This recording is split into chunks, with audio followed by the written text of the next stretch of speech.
ಮುಂದಿನ ವರ್ಷದ ಪತ್ರಿಕಾ ದಿನಾಚರಣೆ ಪತ್ರಿಕಾ ಭವನದಲ್ಲೇ ಆಚರಣೆ. ಶಾಸಕ ಡಾಕ್ಟರ್ ಸಿದ್ದು ಪಾಟೀಲ್.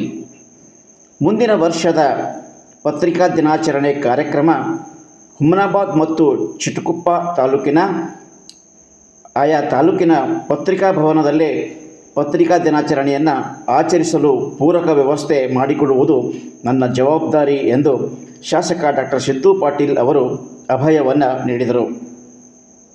ಪಟ್ಟಣದಲ್ಲಿ ಗುರುವಾರ ನಡೆದ ತಾಲೂಕು ಮಟ್ಟದ ಪತ್ರಿಕಾ ದಿನಾಚರಣೆ ಕಾರ್ಯಕ್ರಮ ಉದ್ಘಾಟಿಸಿ ಅವರು ಮಾತನಾಡಿದರು. ಈ ಸಂದರ್ಭದಲ್ಲಿ ಸಂಘದ ಜಿಲ್ಲಾ ಅಧ್ಯಕ್ಷ ಆನಂದ ದೇವಪ್ಪ, ಕಾರ್ಯದರ್ಶಿ ಶಿವಕುಮಾರ ಸ್ವಾಮಿ, ರಾಜ್ಯ ಕಾರ್ಯಕಾರಿಣಿ ಆನಂದ ದೇವಪ್ಪ, ತಾಲೂಕು ಅಧ್ಯಕ್ಷ ಕೃಷ್ಣ ಪಂಚಾಳ್, ಕಾರ್ಯದರ್ಶಿ ಸೈಯದ್ ಮುಸ್ತಫಾ ಖಾದ್ರಿ, ಹುಮನಾಬಾದ್ ಅಧ್ಯಕ್ಷ ಸಂಜುಕುಮಾರ್ ಜೊನ್ನ, ಕಾರ್ಯದರ್ಶಿ ಗುಂಡು ಅತಿವಾಳ್ ಸೇರಿದಂತೆ ಇತರೆ ಪತ್ರಕರ್ತರು ಈ ಸಂದರ್ಭದಲ್ಲಿ ಹಾಜರಿದ್ದರು.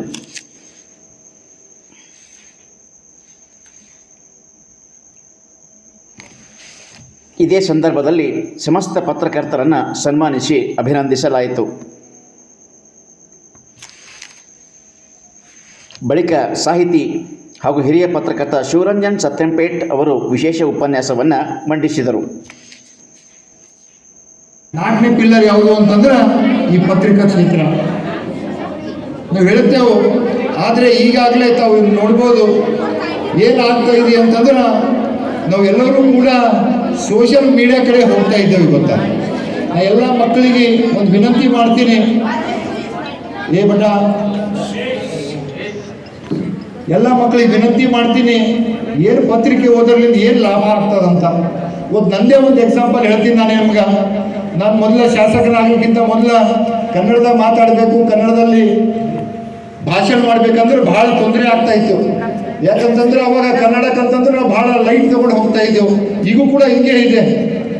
ಆದರೆ ಮುಂದಿನ ದಿನಗಳಲ್ಲಿ ತಾವು ಒಂದು ಒಳ್ಳೆಯ ಅಧಿಕಾರಿ ಆಗ್ಬೋದು, ಒಳ್ಳೆಯ ಒಂದು ಪಾಲಿಟಿಷಿಯನ್ ಆಗ್ಬೋದು, ಒಳ್ಳೆಯ ಒಂದು ಬೇರೆ ಯಾವುದೇ ಫೀಲ್ಡ್ದಾಗ ಹೋದಾಗ ಅವಾಗ ತೊಂದರೆ ಆಗ್ತದ.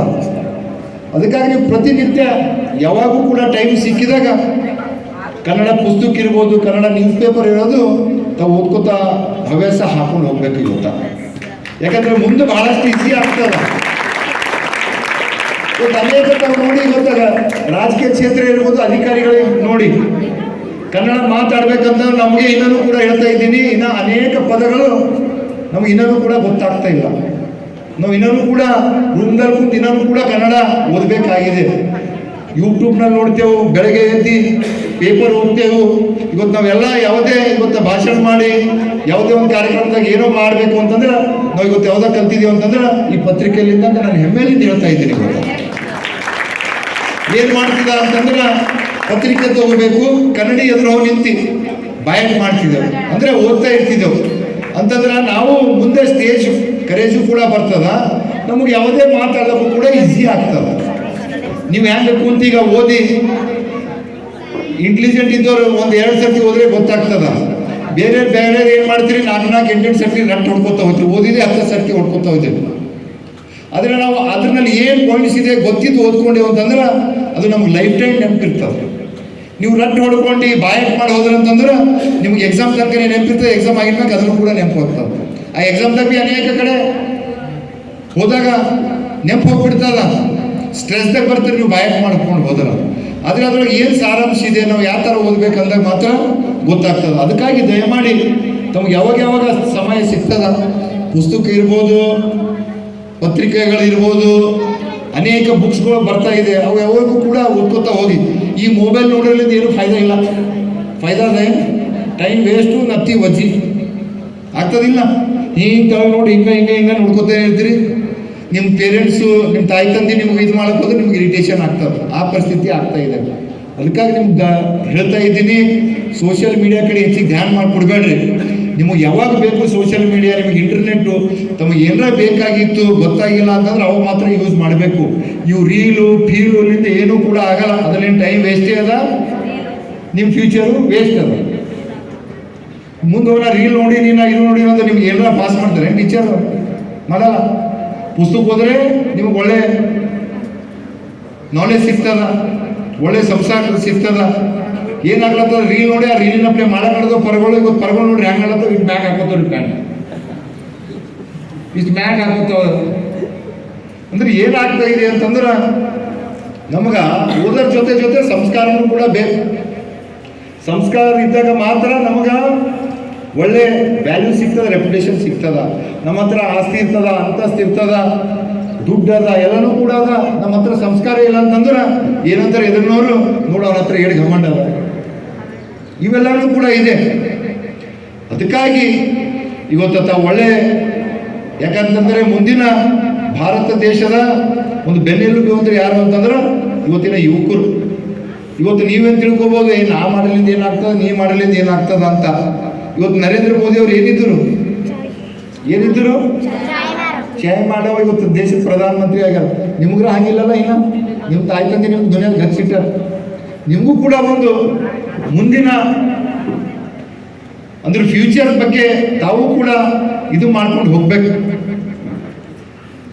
ಯಾಕ ನಮ್ಮ ಕಡೆಯಿಂದ ಎಲ್ಲ ವಿದ್ಯಾರ್ಥಿಗಳು ಯಾವುದೇ ಒಂದು ಪಾರ್ಟಿಸಿಪೇಟ್ ಮಾಡ್ಬೇಕಂದ್ರೆ ನಾಚಿಕೆ ಸಂಕೋಚ, ಎಲ್ಲ ಕಡೆ ಕೂಡ ಹೇಳ್ತೀನಿ, ನಾಚಿಕೆ ಸಂಕೋಚ ಬಿಟ್ಕೊಡ್ಬೇಕು. ಮನುಷ್ಯನಿಂದ ತಪ್ಪಾಗ್ತದ, ತಪ್ಪಾದ್ರೂ ಕೂಡ ಇನ್ಮ್ಯಾಕ ಮುಂದೆ ನಾವೇ ಮಾಡ್ಕೊತ ಸರಿಪಡಿಸ್ಕೊಂಡು ಹೋಗಿ ನಮ್ಗೆ ಒಳ್ಳೇದಾಗ್ತದೆ. ನನಗೆ ಬರಲ್ಲೇ ನಾನು ಇಲ್ಲೇ ಕೂಡಿರ್ತೀನಿ, ನಾನು ಹೇಳಲ್ಲ ಅಂತಂದ್ರೆ ನೀವು ಅಲ್ಲೇ ಕೂತು ಹೋಗ್ತೀರಿ, ಮುಂದೆ ಬರ್ಲಾಕ ನೀವು ಸಾಧ್ಯನೇ ಇಲ್ಲ. ಯಾರವ ಕ್ರಿಕೆಟರ್ ಸೂರ್ಯವಂಶಿ ಎಷ್ಟು ವರ್ಷನವನ, 15 ವರ್ಷನವನ, ಪೂರ ವಿಶ್ವ ತಾರೀಫ್ ಮಾಡತ್ತ ಇಲ್ಲ ಅವನಿಗೆ. ಈಗ ಒಂದು ಪ್ರತಿಭೆ, ಅವ ಕ್ರಿಕೆಟ್ ಒಳ್ಳೇದು ಆಡ್ತೀವಿ, ನಾವು ಹೊರಗೆ ಬಂದು ಆಡ್ತಿಲ್ಲ ಅಂತಂದ್ರೆ ಅವ್ನು ಮನೆಗೆ ಕೊಂಡಿರ್ತೀವಿ. ಇವತ್ತು ಒಳ್ಳೆ ಮಾಡೋಣ, ಇವತ್ತು ವಿಶ್ವದಲ್ಲೇ ಪ್ರಖ್ಯಾತಿ ಹೊಂದಿದ. ಅದಕ್ಕಾಗಿ ನಾನು ಹೇಳೋದು ಎಲ್ಲರಿಗೆ, ತಮ್ಮ ಹತ್ರ ಎಲ್ಲರ ಹತ್ರ ಒಂದೊಂದು ಪ್ರತಿಭೆ ಇರ್ತದೆ, ಮಕ್ಕಳ ಹತ್ರ. ಆ ಪ್ರತಿಭೆ ನೀವು ಹೊರಗೆ ತೋರಿಸಿದಾಗ ಮಾತ್ರ ಎಲ್ಲರಿಗೂ ಕೂಡ ಗೊತ್ತಾಗ್ತದ. ಆ ನಿಮ್ಮ ಪ್ರತಿಭೆಗ ವ್ಯಾಲ್ಯೂ ಸಿಗ್ತದೆ. ಅದಕ್ಕಾಗಿ ತಾವು ಯಾವುದೇ ಸಂಕೋಚ ಪಡ್ಕೋಬೇಡ್ದು, ಬಿ ಪಾಸಿಟಿವ್. ಯಾವುದೋ ನೆಗೆಟಿವ್ ಥಿಂಕಿಂಗ್ ಹೆಚ್ಚಿಗೆ ಹಾಕೊಳಕ್ಕೆ ಹೋಗ್ಬೇಡ್ರಿ. ಮಕ್ಕಳಿಗೆ ಹೇಳ್ತೀನಿ ನಾನು ನಿಮಗ, ಇದು ಮಾಡ್ರಿ ಹ್ಯಾಂಗ, ಅದು ಮಾಡ್ರಿ ಹ್ಯಾಂಗ ಅಂತ. ನೀವು ಗೋ ಫಾರ್ವರ್ಡ್, ಮುಂದೆ ನೋಡಿ ನಡ್ಕೊಂಡು ಹೋಗ್ಬೇಕು. ಮಕ್ಕಳು ಯಾವಾಗೂ ಕೂಡ ಹಿಂದೆ ನೋಡ್ಲಕ್ಕೆ ಹೋಗ್ಬೇಡ್ದು, ಹೆಚ್ಚಿಗೆ ಮುಂದೆ ನೋಡ್ಕೊಂಡು ನಡ್ಕೋತ ಹೋದ್ರ ಅಂತಂದ್ರೆ ನಿಮಗೆ ಯಶಸ್ವಿ ಸಿಗ್ಲಕ್ಕೆ ಸಾಧ್ಯ ಇದೆ. ನಾನು ಏನು ಮಾಡಿದ್ರೆ ಹಿಂದೆ ನೋಡ್ಕೋತ ಅಂದ್ರೆ ಹಿಂದೆ ಬಿದ್ದುಬಿಡ್ತೀರಿ. ಇನ್ನೊಂದು ವಿಷಯ, ಎಲ್ಲ ನಮ್ಮ ಪತ್ರಿಕಾ ಯಾಕೆ ಮಕ್ಕಳದಾಗ್ತು, ಏನು ಮಕ್ಕಳು ಹೇಳೋರು ಹೋದ್ರು ನೋಡ್ರು MLA ಅಂತ ಹೇಳ್ಬೇಡದು. ಇವತ್ತೇನು ನಮ್ಮ ಹುಮ್ನಾಬಾದ್ ಇರ್ಬೋದು, ಚುಡುಗುಪ್ಪದಲ್ಲಿ ಭಾಳ ವರ್ಷದಿಂದ ಬೇಡಿಕೆ ಇದೆ, ಒಂದು ಪತ್ರಿಕಾ ಭವನ ಆಗ್ಬೇಕಂತ. ಈಗಾಗಲೇ ನಮ್ಮ ಜಿಲ್ಲೆದಲ್ಲೂ ಕೂಡ ಆಗಿದೆ, ಭಾಳ ಒಳ್ಳೆಯ ಸುಚಿದಂತ ಆಗಿದೆ. ನಮ್ಮ ಹುಮ್ನಾಬಾದ್ದಲ್ಲಿ ಕೂಡ ನಾವು ಪ್ರತಿ ವರ್ಷ ಹೋಗ್ತೇವೆ, ಭಾಷಣ ಮಾಡ್ತೇವೆ, ಏನು ಕೂಡ ಆಗಲ್ಲ. ಅದಕ್ಕಾಗಿ ಮುಂದಿನ ದಿನಗಳು ಈಗಾಗಲೇ ನಮ್ಮ ಜಿಲ್ಲಾಧ್ಯಕ್ಷರಿಗೆ ಹೇಳಿ, ಏನಾಗ್ತದೆ, ನೀವು CS ಐಡಿ ತೊಗೋಬೇಕು, ಅಷ್ಟು ದುಡ್ಡು ಕಟ್ಟಬೇಕು, ಅದು ಲೀಸೇ 30 years ಲೀಸ್ ಕೊಡ್ತಾರೆ, ಅದು ಮುನ್ಸಿಪಲ್ ಇಂದ, ಅವೆಲ್ಲ ಆಗಲ್ಲ, ಹೋಗಲ್ಲ. ಅದಕ್ಕಾಗಿ ನಾನು ಒಂದು ಪ್ಲ್ಯಾನ್ ಮಾಡಿದ್ದೆ, ಆ ಪ್ಲ್ಯಾನ್ ಮುಖಾಂತರ ಮಾಡಿದೆವು ಅಂತಂದ್ರೆ ಈಸಿ ಆಗಿಬಿಡ್ತದೆ. ನಾವು ಮುಂದಿನ ವರ್ಷ ನಿಮ್ಮ ಕಾರ್ಯಕ್ರಮ ನಿಮ್ಮ ಭವನದಲ್ಲಿ ಮಾಡ್ಬೋದು. ಯಾಕೆ ಪತ್ರಿಕಾ ಎಲ್ಲ ಮಿತ್ರರು ತಾವು ನೋಡ್ಬೋದು. ಇವತ್ತು ಮಳೆ ಇರಲಿ, ಚಳಿ ಇರಲಿ, ಬಿಸಿಲಿರಲಿ, ಇವತ್ತು ಒಂದು ಕಡೆ ಇವತ್ತು ಈಗೆಲ್ಲ ಅವರಿಗೆಲ್ಲ ಸ್ವಲ್ಪ ಅನುಕೂಲ ಆಗಿದೆ. ಆದರೆ ನಾವು ಮೊದಲು ನೋಡ್ತಿದ್ದೆವು, ನಮ್ಮ ಭೋಗೋಜಿ, ದನ್ಕಾಳೆ, ಸಂಜೆಯವರು ಒಂದು ಬ್ಯಾಗ್ ಹಿಡ್ಕೊಂಬಂದು ಪಾಪ ನಡ್ಕೋತಾರೆ ಓಡಾಡ್ತೀರಿ ಎಲ್ಲ ಕಡೆ. ಭಾಳಷ್ಟು ಕಡೆ ಏನೂ ಕೂಡ ಸೌಲಭ್ಯಗಳು ಇದ್ದಿಲ್ಲ. ನಮ್ಮ ದುರೇಂದ್ರವ್ರು ಬಂದಿರ್ಬೇಕು, ಅವ್ರಿಗೆ ಸೌಲಭ್ಯ ಅದ. ಅದಕ್ಕಾಗಿ ಇವತ್ತು ಬಹಳಷ್ಟು ಇನ್ನೂ ಕೂಡ ನಾವು ಇವತ್ತು ಪತ್ರಿಕೆ ಉಳಿಬೇಕಂದ್ರೆ ನಾವು ದಿನನಿತ್ಯ ಪೇಪರ್ ಓದಂಥ ಕೆಲಸ ಆಗಬೇಕು. ತಾವು ಕೂಡ ಮಕ್ಕಳೇ ತಮ್ಮ ಪೇರೆಂಟ್ಸ್ಗಳಿಗೆ ಹೇಳ್ರಿ, ಏನು ಎಲ್ಲೋ ಕುಂತಿ ಒಂದು ಯಾವುದಕ್ಕೋ ಖರ್ಚು ಒಂದು ಚಾರ್ ಕೊಟ್ರೆ 10 ರೂಪಾಯಿ ಹೋಗ್ತಾವ, ಒಂದು ಪತ್ರಿಕೆ ತೊಗೊಂಡ್ರೆ 2-3 ರೂಪಾಯಿ, 5 rupees. ಅದರಲ್ಲಿ ನಮ್ಮ ಜ್ಞಾನ ಏನು ಸಿಗ್ತದೆ ಬಂದು, ಅದು ಕೂಡ ನಾವು ಮಹತ್ವದಿದೆ. ಅದರಲ್ಲಿ ನಮ್ಮ ಜ್ಞಾನ ಸಿಗ್ತದ, ಅದರಿಂದ ನಮ್ದು ಲೈಫು ಇಂಪ್ರೂವ್ಮೆಂಟ್ ಆಗ್ತದ. ಅದಕ್ಕಾಗಿ ಎಲ್ಲ ಮಕ್ಕಳು ತಮ್ಮ ಪೇರೆಂಟ್ಸ್ಗಳಿಗೆ ಹೇಳ್ರಿ, ನಮಗೊಂದು ಕಮ್ಮಿ ಮಾಡ್ರಿ, ಒಂದು ಪತ್ರಿಕೆ ದಿನ, ಒಂದು ಪತ್ರಿಕೆ ಸುಮ್ಮನೆ ಒಂದು ಅರ್ಧ ಗಂಟೆ ಬಿಟ್ಕೊಂಡು ನೋಡು ಅಂದ್ರೆ ಅದು ಹಾಬೀಸ್ ಆಗ್ತದೆ ನಮಗೆ. ಒಂದು ಒಳ್ಳೇದು, ಮತ್ತು ಪತ್ರಿಕರ್ತವ್ರಿಗೆ ಭೀ ಕೂಡ ಒಂದು ಒಳ್ಳೇದಾಗ್ತದೆ. ಇವತ್ತು ಅವ್ರು ನೋಡ್ರಿ, ಪತ್ರಿಕೆ ಇದರಲ್ಲಿ ಮೊದಲ ಒಂದು 20-25 ಪೇಜಸ್ಗಳು ಬರ್ತೀವಿ. ಈಗ ಓದೋರು ಭೀ ಕಮ್ಮಿ ಆಗ್ಯಾರ, ಎಲ್ಲ ಕಮ್ಮಿ ಕಾಸ್ಟ್ಲಿ ಆಗ್ಯದ ಅಂತ ಅದನ್ನು ಕೂಡ ಕಮ್ಮಿ ಆಗ್ತಾ ಬರ್ತಾ ಇದೆ. ಇವತ್ತು ನಾವು ಯಾವುದೇ ಕಾರ್ಯಗಳನ್ನು ಮಾಡಲಿ, ಇವತ್ತು ನಾವು ವಿಡಿಯೋ ಮಾಡ್ಕೊತೇವೆ, ಡಿಲೀಟ್ ಆಗ್ತಾವೆ, ಹೋಗ್ಬಿಡ್ತಾವೆ. ಆದರೆ ಈ ಪತ್ರಿಕೆ ನಾವು ಜೀವ ಇರೋ ತನಕನೂ ಕೂಡ ಇರುತ್ತದೆ. ಇವತ್ತು ನಾವು ಅಧಿವೇಶನದಾಗ ಹೋಗಿ ಮಾತಾಡ್ತೇವೆ, ನಾವು ವಿಡಿಯೋ ತೋರಿಸೋದು ನೋಡಲ್ಲ, ಈ ಪತ್ರಿಕೆ ಮುಖಾಂತರ ತೋರಿಸ್ಬೇಕು. ಆ ಸಚಿವರಿಗೆ ಮತದಾರರು ಕೂಡ ಹೀಗೆಯೇ 4.5 ವರ್ಷ ನಾವು ಅವರ ರೆಕ್ಕೆಗಳನ್ನು ಕೀಳುತ್ತೇವೆ. 4.5 ವರ್ಷ ನಾವು ಅವರ ರೆಕ್ಕೆಗಳನ್ನು ಕೀಳುತ್ತೇವೆ. ನಂತರ ಕೊನೆಯ 6 ತಿಂಗಳಲ್ಲಿ ಅವರಿಗೆ ಕೆಲ ಧಾನ್ಯಗಳನ್ನು ಎಸೆಯುತ್ತೇವೆ.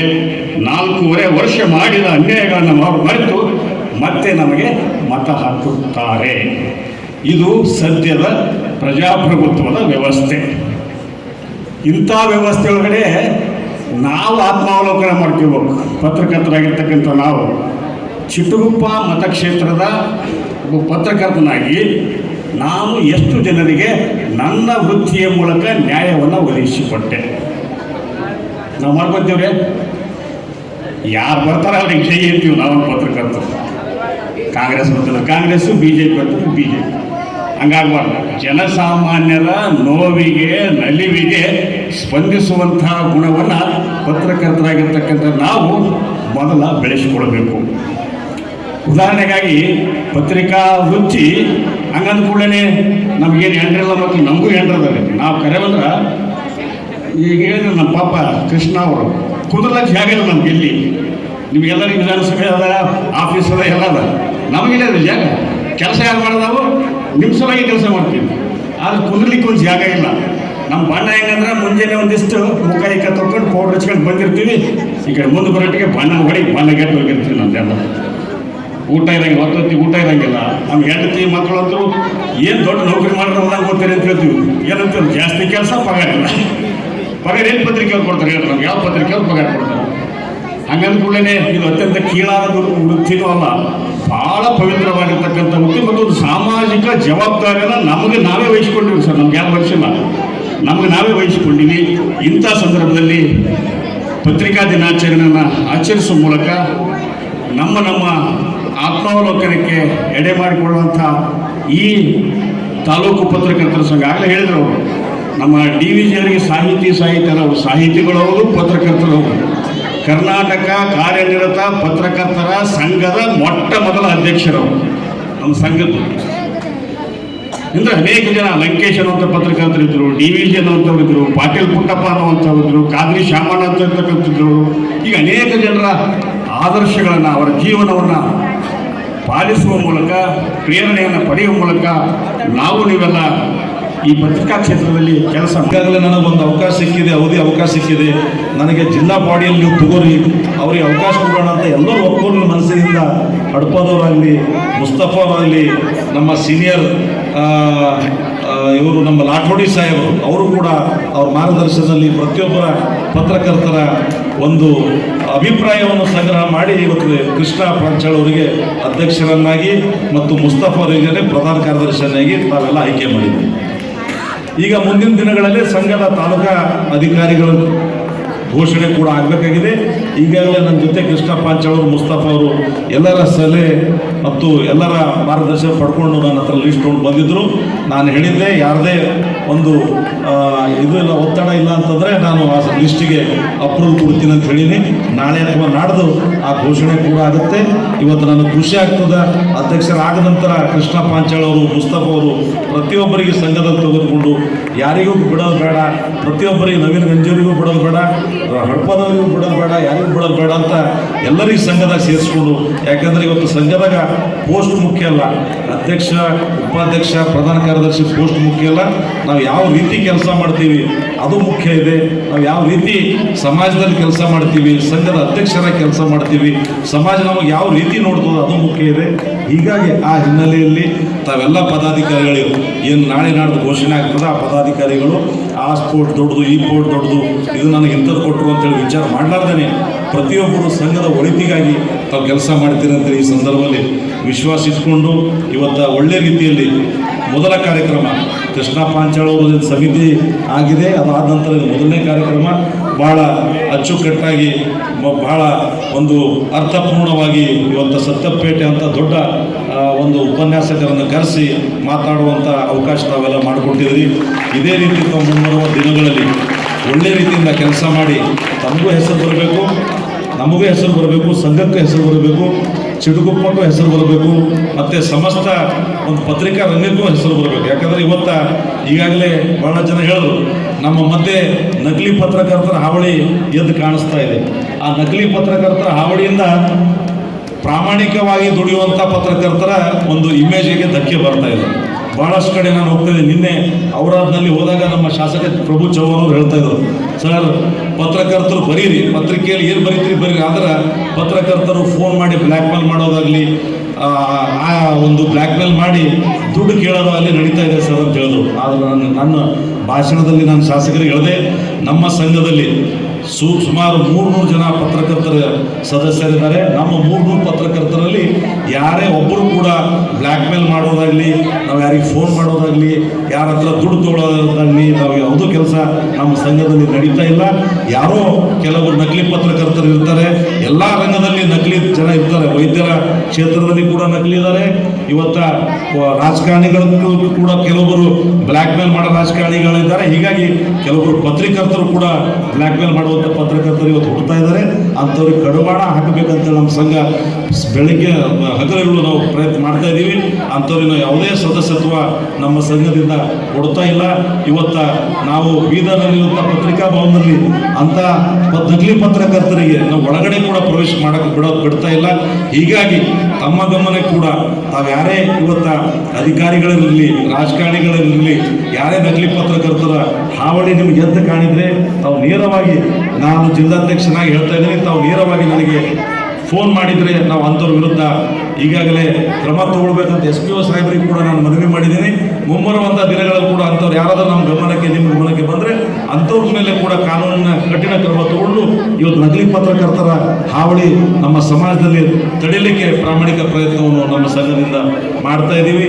ಹೀಗಾಗಿ ಇವತ್ತು ನಮ್ಮ ಶಾಸಕರಂತ ಸಿದ್ದು ಪಾಟೀಲ್ರವರು ಭಾಳ ನಮಗೆ ಸಮ್ಮೇಳನ ಪ್ರಾರಂಭವಾಗಿದ್ದಾಗಿನಿಂದ ನಮ್ಮ ಸಹಾಯ ಹಸ್ತ ಮಾಡ್ತಾ ಇದ್ದಾರೆ. ಇವತ್ತು ಬೀದರ್ನಲ್ಲಿ ಪತ್ರಿಕಾ ಭವನ ಆಗಬೇಕಾದ್ರೆ ಅವರ ಅನುದಾನ, ನಮ್ಮ ವಿಧಾನ ಪರಿಷತ್ನ ಸದಸ್ಯರಂತ ಚಂದ್ರಶೇಖರ್ ಪಾಟೀಲ್, ಭೀಮರಾವ್ ಪಾಟೀಲ್, ರಾಜಶೇಖರ್ ಪಾಟೀಲ್ ಕೂಡ ಅನುದಾನ ಅಲ್ಲಿ ನಾವು ತೆಗೆದುಕೊಂಡು ಹೋಗಿ ಸುಮಾರು 1,50,00,000 ರೂಪಾಯಿಯ ಇವತ್ತು ಪತ್ರಿಕಾ ಭವನ, ಒಂದು ಸುಸಜ್ಜಿತವಾದಂಥ ಪತ್ರಿಕಾ ಭವನ ನಿರ್ಮಾಣ ಮಾಡಿ ಇವತ್ತು ಒಳ್ಳೆ ರೀತಿಯಲ್ಲಿ ನಾವು ನಡೆಸ್ತಾ ಇದ್ದೀವಿ. ಈಗಾಗಲೇ ಶಾಸಕರು, ನಾನು ಮನವಿ ಮಾಡೋಕ್ಕಿಂತ ಮುಂಚೆನೇ ಶಾಸಕರು ಒಂದು ಘೋಷಣೆಯನ್ನು ಮಾಡಿದ್ದಾರೆ. ನಾನು ನಮ್ಮ ಸಂಘದ ವತಿಯಿಂದ, ನನ್ನ ವತಿಯಿಂದ ಶಾಸಕರಿಗೆ ಹೃದಯಪೂರ್ವಕ ಧನ್ಯವಾದ ತಿಳಿಸಲಿಕ್ಕೆ ಇಷ್ಟಪಡ್ತಾ ಇದ್ದೀನಿ. ಯಾಕಂದರೆ ನಾವು ಪತ್ರಕರ್ತರು, ನಾವು ಬೇಡದೇ ಒಂದೇ ಪತ್ರಿಕಾ ಭವನ, ಅದು ಬಿಟ್ಟರೆ ನಾವು ಪತ್ರಕರ್ತರು ಏನೂ ಬಿಡಲ್ಲ. ಒಂದು ಅಡ್ವರ್ಟೈಸ್ಮೆಂಟು, ಒಂದು ಪತ್ರಿಕಾ ಭವನ, ಅದು ಬಿಟ್ಟರೆ ನಾವು ಏನೂ ಕೇಳಲ್ಲ. ನಮ್ಮ ಅದು ಬೇಕು ಇದು ಬೇಕು ಅಂತ ಏನೂ ಕೇಳಲ್ಲ. ನೀವು ಶಾಸಕರಾದಂಥವ್ರು, ದೊಡ್ಡ ದೊಡ್ಡ ಸ್ಥಾನದಲ್ಲಿರುವಂಥವ್ರು, ಪತ್ರಕರ್ತರಿಗೆ ಕೂಡ್ಲಿಕ್ಕೆ ಒಂದು ವ್ಯವಸ್ಥೆ ಆಗಬೇಕು. ಯಾಕಂದರೆ ಪತ್ರಿಕಾ ದಿನಾಚರಣೆ ಅಲ್ಲಿ ಇಲ್ಲಿ ನಾವು ಯಾವುದೋ ದುಡ್ಡು ಕೊಟ್ಟು ಕಾರ್ಯಕ್ರಮ ಮಾಡುವಂಥ ಪ್ರಸಂಗ ನಮಗೆ ಬರ್ತಾ ಇದೆ. ಹೀಗಾಗಿ ಪತ್ರಿಕಾ ಭವನ ನಮಗೆ ಪತ್ರಿಕಾ ದಿನಾಚರಣೆ ಮಾಡುವುದಾಗಲಿ, ಪತ್ರಿಕಾ ಸಂದರ್ಶನ ಮಾಡುವುದಾಗಲಿ, ಪತ್ರಕರ್ತರಿಗೆ ಕೂತ್ಕೊಂಡು ಒಂದು ಸಮಾಜದ ಏಳಿಗೆಗೆ ಬಗ್ಗೆ ಚಿಂತಿಸುವಂಥ ಒಂದು ನಮಗೆ ಸ್ಥಳ ಅವಶ್ಯಕತೆ ಇದೆ. ತಾವು ಈಗಾಗಲೇ ಆಶ್ವಾಸನೆ ಕೊಟ್ಟಿದ್ರಿ, ನಾನು ಏನಾದರೂ ಮಾಡ್ತೀನಿ, ಹುಮ್ನಾಬಾದ್ ಚಿಕ್ಕಗುಪ್ಪದಲ್ಲಿ ನಿವೇಶನ ಕೊಡ್ತೀನಿ, ನಿವೇಶನದಲ್ಲಿ ಕಟ್ಟಲಿಕ್ಕೆ ಕೂಡ ನಾನು ಅನುದಾನ ಕೊಡ್ತೀನಿ ಅಂತ ಹೇಳಿರಿ. ಹೀಗಾಗಿ ಮತ್ತೊಂದು ಸಲ ತಮಗೆ ನಾನು ಇಡೀ ಕರ್ನಾಟಕ ಕಾರ್ಯದ ಪತ್ರಕರ್ತರ ಸಂಘದ ವತಿಯಿಂದ ನಮ್ಮ ವತಿಯಿಂದ ಧನ್ಯವಾದ ತಿಳಿಸುತ್ತಾ, ಇದೇ ರೀತಿಯ ಸಹಕಾರ ಆಶೀರ್ವಾದ ನಮ್ಮ ಸಂಘದ ಮೇಲೆ ಇರಲಿ. ತಮ್ಮ ಜೊತೆ ಯಾವಾಗಲೂ ಕೂಡ ನಮ್ಮ ಸಂಘ ಇರ್ತದೆ. ಒಳ್ಳೆಯ ಕೆಲಸ ಮಾಡುವ ಸಂದರ್ಭದಲ್ಲಿ ತಮ್ಮ ಜೊತೆಗಿರ್ತೀವಿ. ಮತ್ತೊಂದು ಈ ಸಮಯದಲ್ಲಿ ನಮ್ಮ ಅಧಿಕಾರಿಗಳಲ್ಲಿ, ಶಾಸಕರಿಗೆ ಹೇಳಕ್ಕೆ ಇಚ್ಛೆಪಡ್ತೀನಿ, ನಾವು ಸುಮಾರು ಬೆಳಗ್ಗೆಯಿಂದ ಸಾಯಂಕಾಲ ತನಕ ತಮ್ಮ ಬಗ್ಗೆ ನಾವು ಪತ್ರಿಕೆಯಲ್ಲಿ ಬರಿತಾ ಇರ್ತೀವಿ. ಎಲ್ಲೋ ಒಂದು ಕಡೆ ಯಾವುದೋ ಒಂದು ತಪ್ಪು ಕೆಲಸ ಆದಾಗ ಅದು ಕೂಡ ಬರಿಬೇಕಾಗ್ತದೆ. ನೀವು ತಪ್ಪು ಸುದ್ದಿ ಬರೆದ ತಕ್ಷಣ ನಮ್ಮ ತಪ್ಪು ಸುದ್ದಿ ಬರೆದಾಗ ನಮ್ಮ ವಿರುದ್ಧ ಇದ್ದಾರೆ ಅಂತೇಳಿ ಮನಸ್ಸಿನಲ್ಲಿ ಇಟ್ಕೊಂಡು ಇವ್ರು ನಮ್ಮ ವಿರುದ್ಧ ಇದ್ದಾರೆ ಅನ್ನೋದು ಭಾವನೆಯನ್ನು ದಯಮಾಡಿ ಬಿಡಬೇಕು. ಯಾಕಂತಂದರೆ ಒಂದು 100 ಸುದ್ದಿ ಒಳ್ಳೇದು ಬರೆದ್ರೆ 1-2 ಸುದ್ದಿ ನಾವು ಇದು ನೆಗೆಟಿವ್ನು ಬರಿಬೇಕಾಗ್ತದೆ. ಯಾಕಂತಂದರೆ ನಮ್ಮ ಕೆಲಸನೇ ನೆಗೆಟಿವ್ ಇದ್ದಾಗ ಮಾತ್ರ ಕೆಲಸ ಬರಿಬೇಕಾಗ್ತದೆ. ನಿನ್ನೆ ನಾನು ಅವರ ತಾಲೂಕಲ್ಲಿ ಹೇಳ್ತಾ ಇದ್ದೆ, DSP ಸಾಹೇಬ್ರು ಹೇಳ್ತಾ ಇದ್ರು, ಇಲ್ರಿ ನಾವು ಸುಮಾರು ಜನ ಕಳ್ಳರಿಗೆ ಹಿಡಿತೇವೆ, ಆದ್ರೆ ಅದು ಬರೆಯಲ್ಲ, ನಾವು ಕಳ್ಳರಿಗೆ ಹಿಡಿಯೋದು ಬರೀತೀರಿ ನೀವು ಅಂತ. ನಾನು ಹೇಳಿದೆ, ಸರ್ ನಿಮಗೆ ಕಳ್ಳರಿಗೆ ಹಿಡಿಬೇಕಂತೇಳಿ ಗೌರ್ಮೆಂಟ್ ಪಗಾರ ಕೊಡ್ತದ, ನೀವು ಹಿಡಿತೀರಿ, ಅದ್ರಾಗೇನು ದೊಡ್ಡ ವಿಷಯ ಇಲ್ಲ. ಅದ್ರ ನೀವು ಪಗಾರ ತೊಗೊಂಡು ಕಳ್ಳರಿಗೆ ಹಿಡಿದಿಲ್ಲ ಅಂತಂದರೆ ಆ ಹಿಡಿದಿಲ್ಲ ಅಂತೇಳಿ ಎದ್ದು ತೋರಿಸೋದೇ ಕೆಲಸ ಪತ್ರಕರ್ತರ ಕೆಲಸ. ಹೀಗಾಗಿ ಅಂಥ ಸುದ್ದಿ ನಾವು ಬರೆದಾಗ ನೀವು ನಮ್ಮ ವಿರುದ್ಧ ಸುದ್ದಿ ಬರೆದಾಗ ಅಂತ ತಪ್ಪು ಭಾವನೆ ಇಟ್ಕೋಬೇಡ್ರಿ. ನಾವು ನಿಮ್ಮವರೇ ಇದ್ದೀವಿ, ನಾವೆಲ್ಲ ಸಮಾಜ ಒಳ್ಳೆಯದಾದಂಥ ಶಾಸಕ ಪ್ರಭು ಚವ್ಹಾಣ್ ಅವರು ಹೇಳಿದ್ರು, ಸಿದ್ದು ಪಾಟೀಲ್ ಸಾಹೇಬರು ಕೂಡ ಹೇಳಿದ್ರು, ಎಷ್ಟೋ ಕೆಲಸಗಳು ನಮ್ಮ ಪತ್ರಿಕೆಯಲ್ಲಿ ನೋಡಿ ಇವತ್ತ ಯಾವುದೋ ಕಟ್ಟಕಡೆ ಗ್ರಾಮದಲ್ಲಿ ರಸ್ತೆ ಇಲ್ಲ ಅಂತೇಳಿ ನಾವು ಪತ್ರಿಕೆಯಲ್ಲಿ ಬರೆದಾಗ ಮಾತ್ರ ತಾವು ಎಚ್ಚೆತ್ಕೊಂಡು, ಯಾಕಂತಂದರೆ ನಾವು ಶಾಸಕರು ಹೋಗದೇ ಇರುವಂಥ ಓಣಿಗಳಿಗೆ ಗ್ರಾಮಗಳಿಗೆ ನಾವು ಪತ್ರಕರ್ತರು ಹೋಗ್ತಾ ಇರ್ತೀವಿ. ಬೆಳಗ್ಗೆ ಇದ್ದರೆ ಯಾವ ಗ್ರಾಮದಲ್ಲಿ ಏನು ಸಮಸ್ಯೆ ಇದೆ, ಬೆಳಗ್ಗೆ ಇದ್ದರೆ ಯಾವ ಓಣಿಯಲ್ಲಿ ಏನು ಸಮಸ್ಯೆ ಇದೆ ಅಂತ ನಾವು ಹುಡುಕ್ತಾ ಇರ್ತೀವಿ. ಮತ್ತು ಜನ ಕೂಡ ಸಮಾಜ ಕೂಡ ಪತ್ರಕರ್ತರಿಗೆ ಫೋನ್ ಮಾಡೋದ್ರ ಮೂಲಕ, ಸರ್ ನೀವು ಬರೆದ್ರೆ ಮಾತ್ರ, ನಿಮ್ಮ ಪತ್ರಿಕೆಯಲ್ಲಿ ಬಂದರೆ ಮಾತ್ರ ನಮ್ಮ ಸಮಸ್ಯೆ ಬಗ್ಗೆ ಇರ್ತದೆ, ನಿಮ್ಮ ಪತ್ರಿಕೆಯಲ್ಲಿ ರೋಡ್ ಇಲ್ಲ ಅಂತ ಹಾಕ್ರಿ, ನಿಮ್ಮ ಪತ್ರಿಕೆಯಲ್ಲಿ ಶಾಲೆ ಇಲ್ಲ ಅಂತ ಹಾಕ್ರಿ ಅಂತ ಹೇಳಿದಾಗ ಮಾತ್ರ ನಾವೆಲ್ಲ ವರದಿ ಪ್ರಸಾರ ಮಾಡ್ತೀವಿ. ಹೀಗಾಗಿ